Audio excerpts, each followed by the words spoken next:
Emmy was diagnosed December 2019. She'd not long celebrated her 10th birthday and had started showing symptoms. We had a consultant ask her some questions which was quite bizarre for Emmy to answer in a silly, not in a silly way, but for her, she thought she was being adamant. So like questions such as like, what year was it? And she was saying it was 1560 something.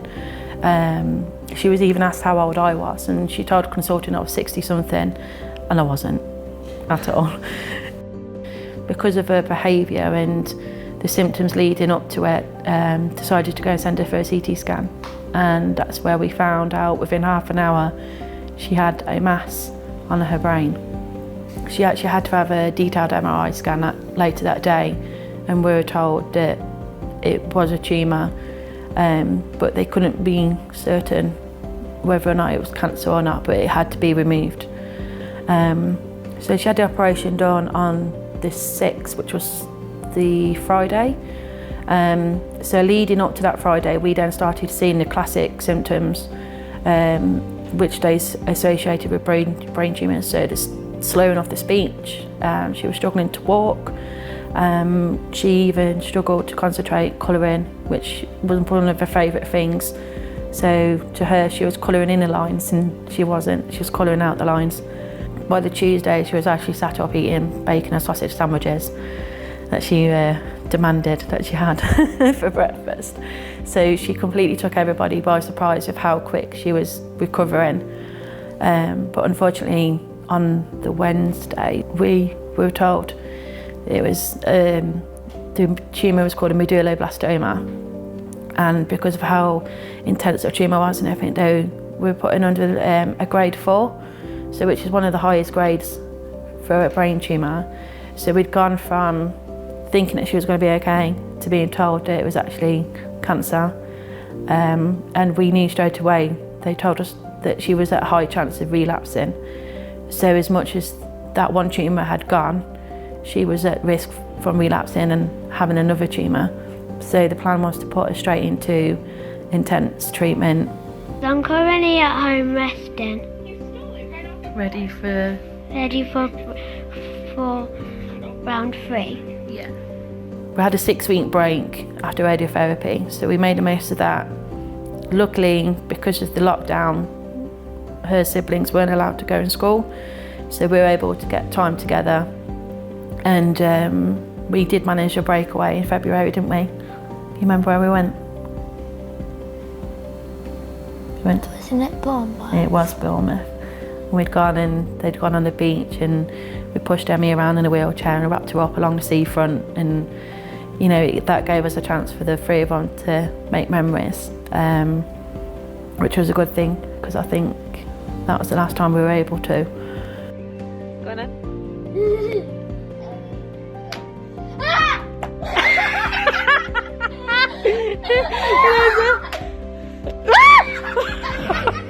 To begin with, we had a welcome pack through from Shine a Light, which was absolutely amazing, because it wasn't just for Emmy, it was for us as a family on a whole.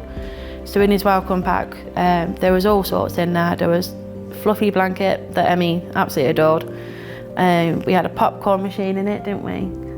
And there was games in there was a DVD in there. It was basically, so much was crammed into this box, like goodies. It enabled us to spend time together as a family, and like a movie night was just brilliant, because we love movie nights, and it was nice just to be able to do that someone had gone out of the way and presented us with this to say, you know, we're here for you, make those memories and have a bit of fun despite all the hard times that we're going through.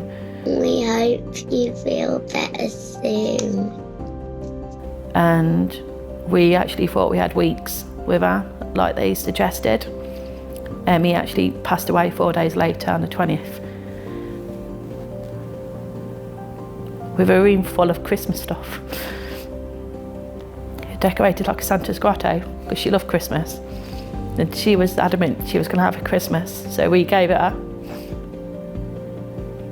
The biggest thing is, like, I think Shine Light is they want to make a difference for the families and to make things that little bit easier and manageable, and not just through treatment or anything. I think for families like ours, on the bereavement side of it all, there is services that they still continue to offer, counselling, and I think we'll be looking into you, won't we, with play therapy. So, you know, it's not just the whole side of the whole treatment side. I think Shine Light's there for the families that are bereaving, and for us that's important to know, that they're there from the beginning but they're also there at the end, and they're still there by your side and checking in and making sure that you're okay, because they mean just as much as Emmy did, and they still mean a lot to Shine a Light now.